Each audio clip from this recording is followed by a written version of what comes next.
First, I like to thank you and especially the Fundación Bases. They are leading minds and their sponsors to really put together an incredibly and most certainly a very interesting conference. I learned a lot. I indeed learned a lot. It was quite impressive. But more impressive, even more impressive, is the accumulation and the attractive, to make it so attractive for such a lot of increasingly interested young scholars who can come here, speak openly, and I'm deeply impressed by their knowledge. Indeed, I mean it. I apologize in advance to the audience. It's going to be a very boring lecture. I do not even know how to use a PowerPoint presentation. I had not the slightest idea. And I apologize to the dear translators as well. So what I'm going to do is I will more or less, in respect to the translators, read from a manuscript which I prepared for you.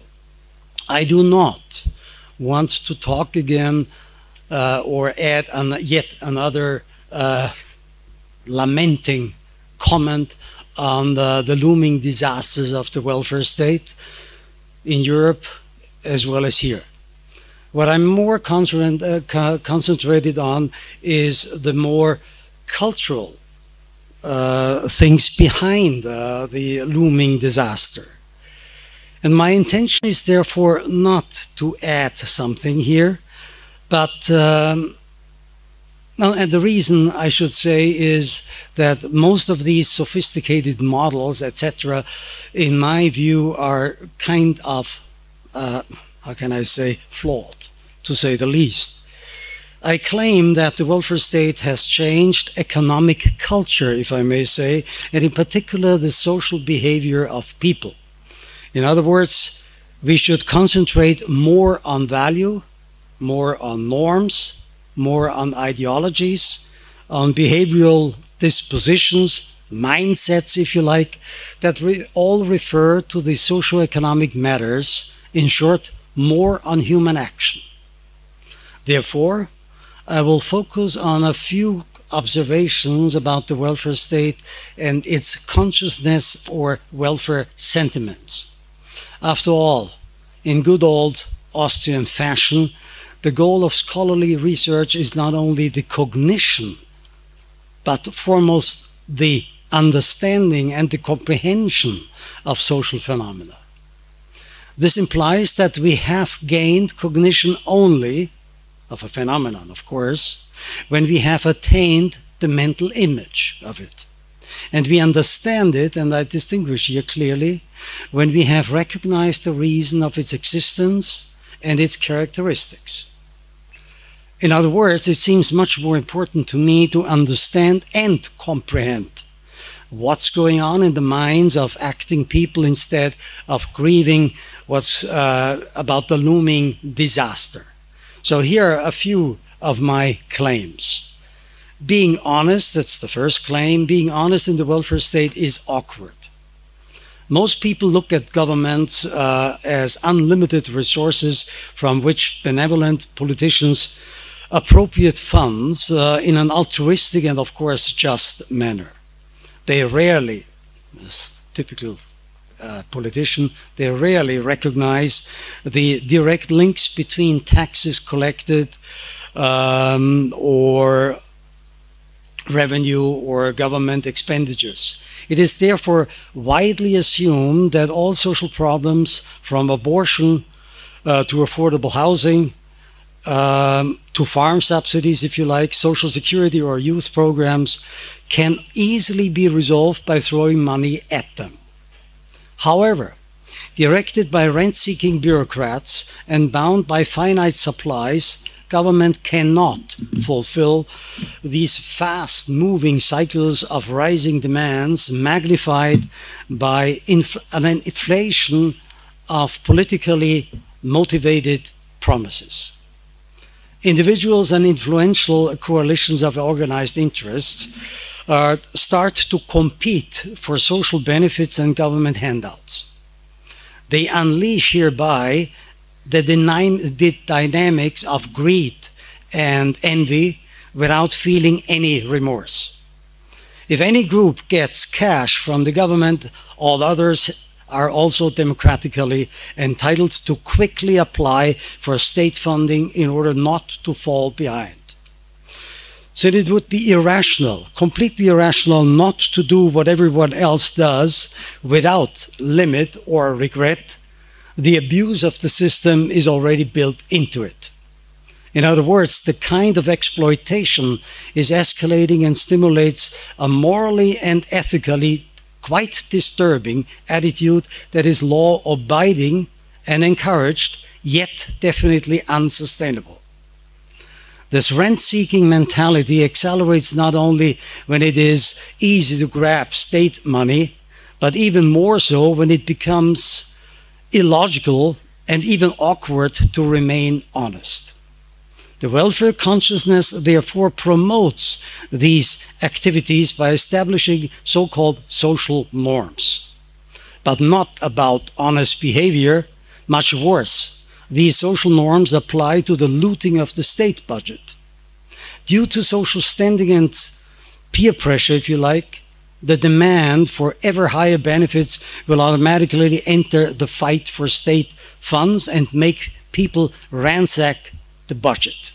Therefore, when it's easy to get state money, one would be stupid indeed to remain principled. The logic of the game therefore promotes the suppression of these social norms of honesty on which every single democratic institution depends on. My second claim: the most successful welfare state is the most unsuccessful one. Over the past 100 years or so, the population was eloquently lured into the illusion that an all-powerful welfare state will eventually take care of them from the cradle to the grave. There will still is that pretentious idea that the governments eventually will be able to eradicate social problems from poverty to inequality to justice. This, however, is based on a static perspective. If we approach the claim from a dynamic perspective, we discover that people assign their individual responsibilities increasingly to the welfare state the more they trust the interventionist powers of the state. The more welfare programs are made available, the higher will be the expectations, and individual responsibility will completely dry up. The relief from their own liabilities makes people also unwilling and possibly unsuited to provide for themselves. Whenever people are faced with a predicament, the first call is on the appropriate state departments. Only in the scandalous situation that there is no support available, most Europeans start thinking about what they could do themselves. Since one can get what was requested by filling out some paperwork, we witness a crowding out effect where the state welfare projects displace prevailing obligations. By having the state support at one's fingertips, the legitimate demand for aid will never ever diminish. More exactly, the appeal for relief will actually increase as long as the welfare state produces its own overload by lifting the strain from people. By assuming that the paternalistic state ought to deal with all these social problems as they are identified along the way, the subsidiary principle is put on its head, and the helper of last resort turns into the helper of first choice. In other words, the welfare state is an institution that is so successful that it will never be able to achieve its own objectives. And the reason is very simple. It is its own success which triggers the contrary of the desired results by leading to the rapid identification of new social problems. As success intensifies expectations, the need for more support programs will become increasingly urgent. The problem, however, is that the success of the welfare state can neither be assessed by making whatever kind of support programs gradually redundant, nor can the system efficiency render the programs finally dispensable. We are facing yet another paradox situation where the success of the welfare state is the greatest, the more it fails to deliver. In other words, we therefore need an insufficient welfare state that reveals its own helplessness in order to keep people's expectations low. Let me turn to the third. Fulfilling expectations will never eliminate desires. Although the services of the welfare state seem to be almost comprehensible, they nevertheless inspire people's sensitivity for all kinds of new demands. The new discussion about equality set off by the current Piketty hype in the US and Germany is an example. Another case might be Bill Gates' rather naive model, where he attempts to differentiate between good, wealthy people who are using their fortune for a valuable cause, of course in his view, and those nasty, rich human beings who, as Gates beware, are merely consuming and enjoying their money. But the terms are used in these discussions are confusing, because as soon as equality becomes a welfare state's moral conception, all parts of the society start articulating their demands. Should we make opportunities equal for unequal people? What kind of inequalities resulting from the equality of opportunities are justified, and what must be done to equalize the circumstances that will assure the equality of opportunities? Or do free markets actually require equality of opportunities?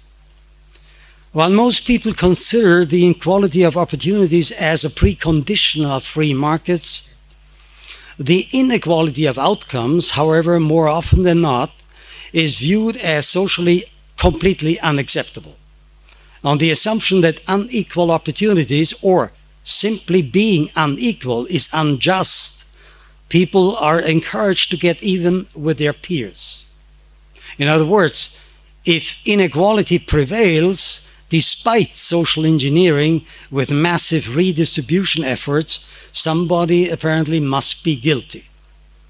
Therefore, the government is called into action to reduce the inequalities by setting up more punitive regulations, steeper progressive taxation, or another confiscating measure.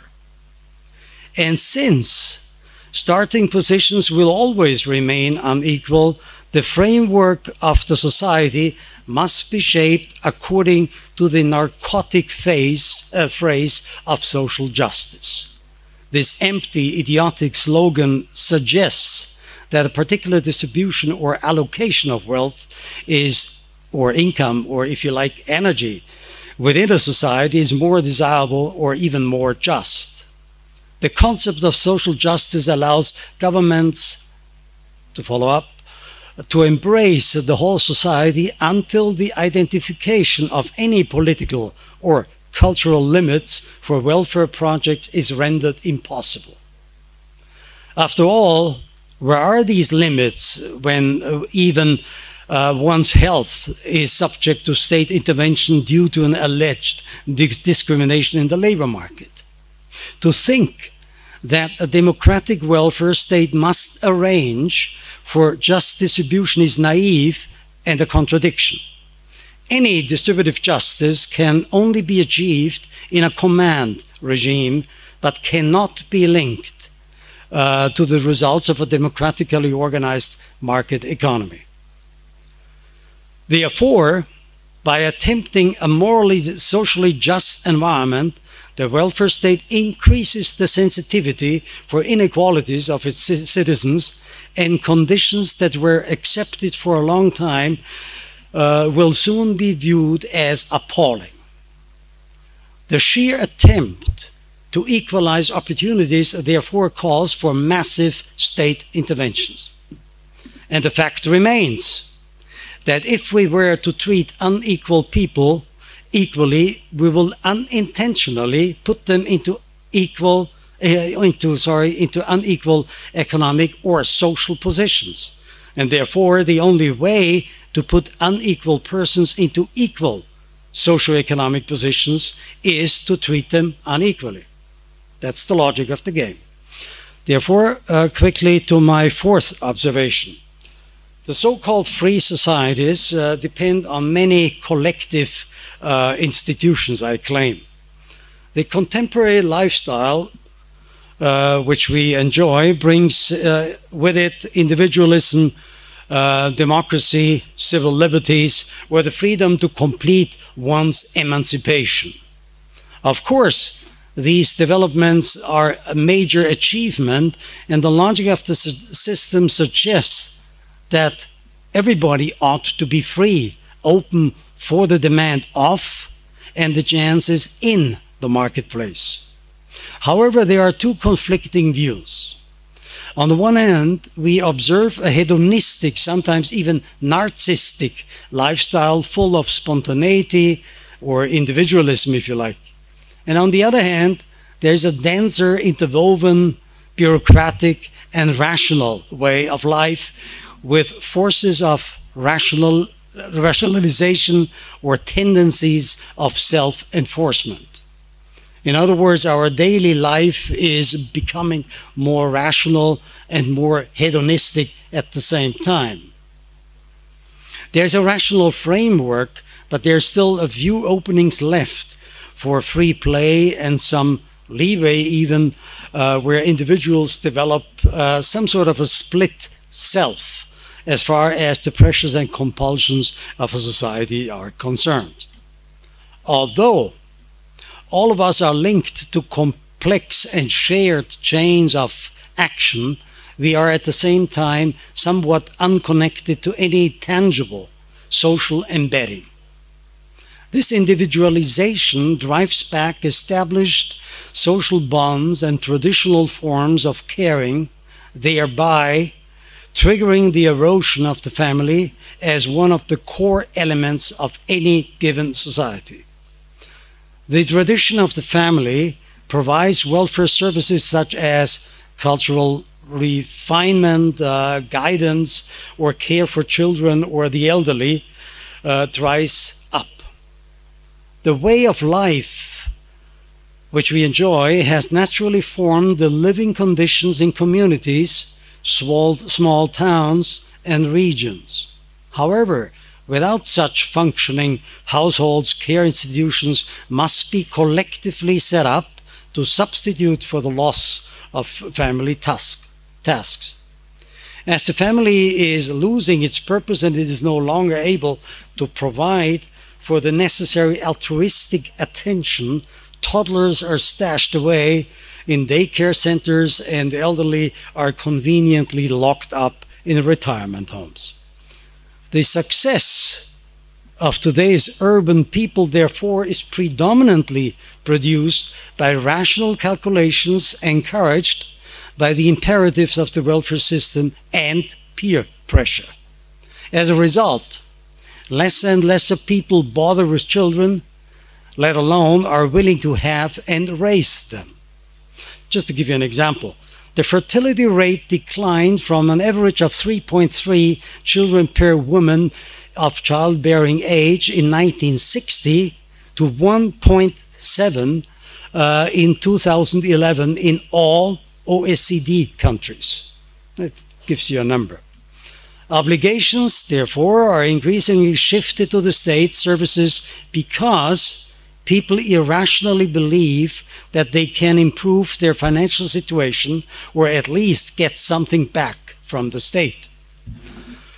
Our cherished individualistic way of life, therefore, depends increasingly, funnily enough, on collective institutions which are needed for the virtues of spontaneity, advanced mobility, and phony independence. By its own logic, there is again that paradoxical combination of tendency. Spontaneous actions, individualistic behavior, or even a hedonistic lifestyle stands in complete and stark opposition to the rising demand for more state services, for state education, and the care for the disadvantaged. Spontaneous individualistic lifestyles require, therefore, quite a few collective institutions. I'm turning to the number 5 of my claim. The elimination of risks always creates new risks. I make it short. The paternalistic welfare state regulates life in all important aspects, and we take it for granted that the government will protect us from the major risks of life. However, today even the small risks have become a matter of government regulation. Cigarette advertising is restricted, but not for alcohol, for instance. Prostitution is regulated. The using of seatbelts is enforced. And there is even a warning label on chicken that we should not eat these goddamn things raw. It's completely nuts. Most of these measures sound reasonable, but stand in opposition to the principles of individualism. Is the real risk, which only a few among us can actually comprehend, such as nuclear power, global warming, ecological problems, genetic manipulation or modification, also in opposition to the principles of self-responsibility, free markets, and individual liberty. In other words, can the welfare state create a risk-free society? We have to be aware of the paradoxical consequences towards the consciousness of people. Although people do not necessarily want to shift their responsibility for any predicament to the government, the more the state covers daily hazards and tries to eliminate them, the more people become incapable or even realizing and coping with these risks. As mentioned before, today's attitudes shaped by individualistic lifestyles are structurally unable to support traditional services. We also have to consider social risks such as cultural tendencies, collective habits, or social trends. After all, due to our liberation with boundless possibilities, our private sphere is getting riskier too. Why should people believe in the continuity? Why should they engage in mutual commitments, in responsibilities, etc., when they can trust their wives or husbands less than government authorities?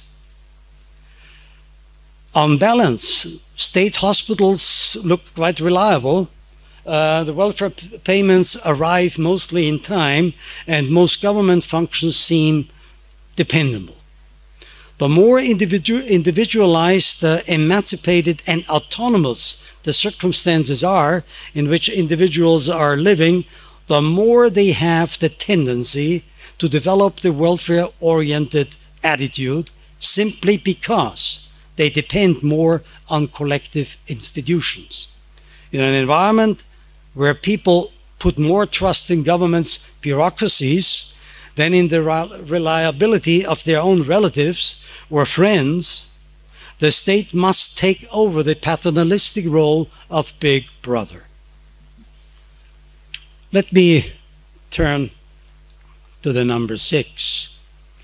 The efficient welfare state, I claim, must be prevented at all cost. Although the welfare state cares for citizens or tries to repair most of their problems, it is quite an inefficient way to approach these tasks. There is a trade-off, as we all know, between civil liberties and a crime or problem-free society. Most people think that the prevention is often much more reasonable than repair and would increase the efficiency of the welfare state.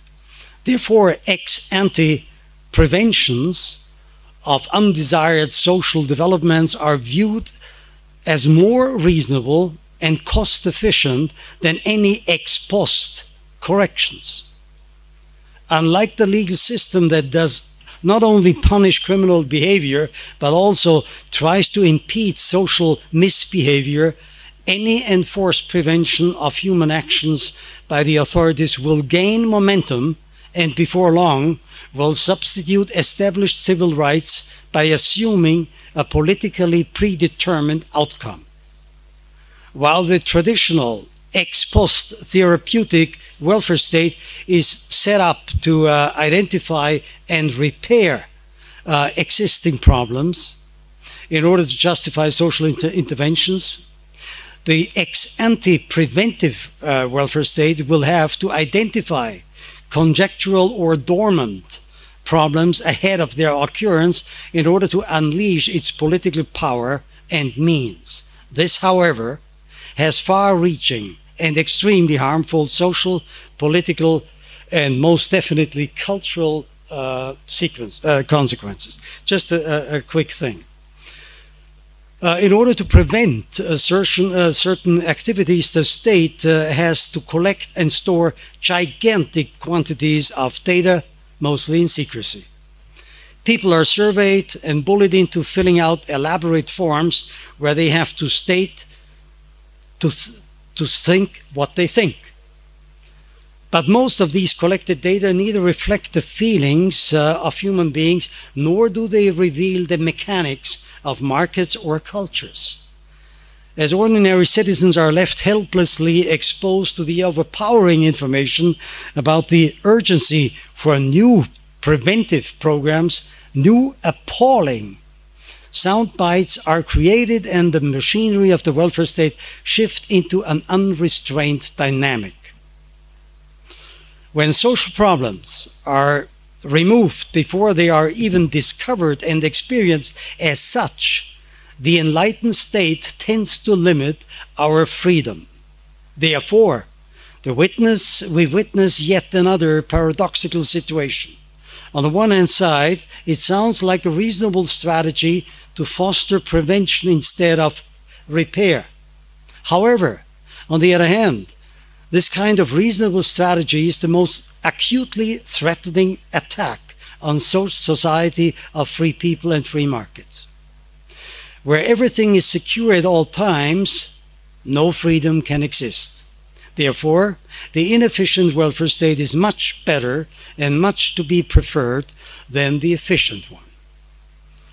Now let me finish up. I guess, how many minutes do I have? We got 10 minutes. Okay. Actually, there's 10 including the questions. Okay, yeah, no one will any question anyway. So let me just get to one other point which is close to my heart, namely the calculation of benefits. And I claim that the calculation of benefits generates much more selfishness since we can expect. The welfare consciousness is shaped by some sort of a rationality, but at the same time it disconnects itself from the rational, calculating perspective of any market economy. The modern welfare state, as we know it, has this so-called destigmatized social transfers and lifted any sort of embarrassment from people on welfare. Welfare recipients usually keep their dignity and are neither treated as people who live by the grace of others, nor do they get to stand in line with others. Since payments are transferred into their checking account or they receive a check anonymously by mail, there is no guilt feeling left. In other words, the destigmatization is welcomed and appreciated as it makes benefits foreseeable and computable, but as an unintended consequence, it generates behavioral changes and they all aggravate the problem. Most people are already calculating their chances and employ their entrepreneurial skills in approved or unlawful ways to calculate forthcoming paybacks from the state. Give you an example. Since students are encouraged to make full use of state educational benefits, they are carefully evaluating the prospects of their enrollment date or decide to stay in school a little bit longer. If a couple wants to get a larger gift from the state, they schedule their wedding dates accordingly to the most advantageous time frame. And even the birthdays of babies are calculated around the availability of the largest child support possible for the longest time. At the end of the day, the majority tends to discover ways to outwit the system and to claim lucrative advantages. The failed elimination of poverty is just one dramatic example. So in other words, we have again a paradoxical combination of several tendencies.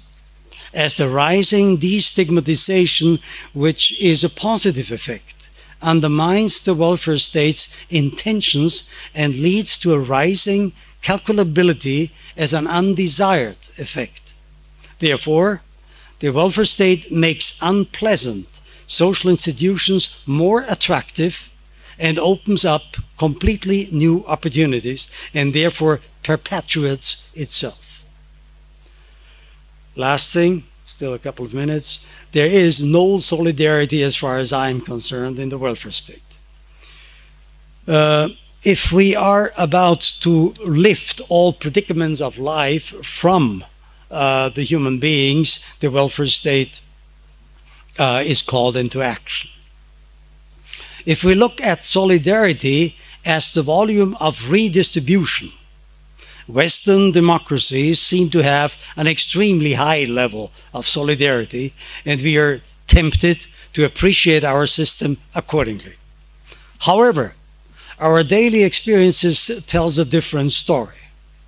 The gigantic volume of redistribution is not much more than a government-enforced gesture of affection that does not even carry the remotest resemblance with a face-to-face solidarity.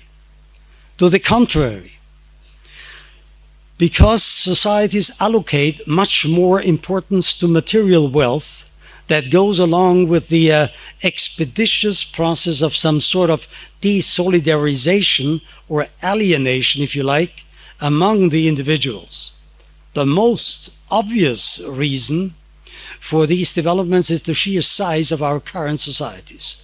The option to rely on solidarity, on love, on, if you like, community spirit, as a mechanism of social coordination is restricted to overseeable groups and, if you like, small bands.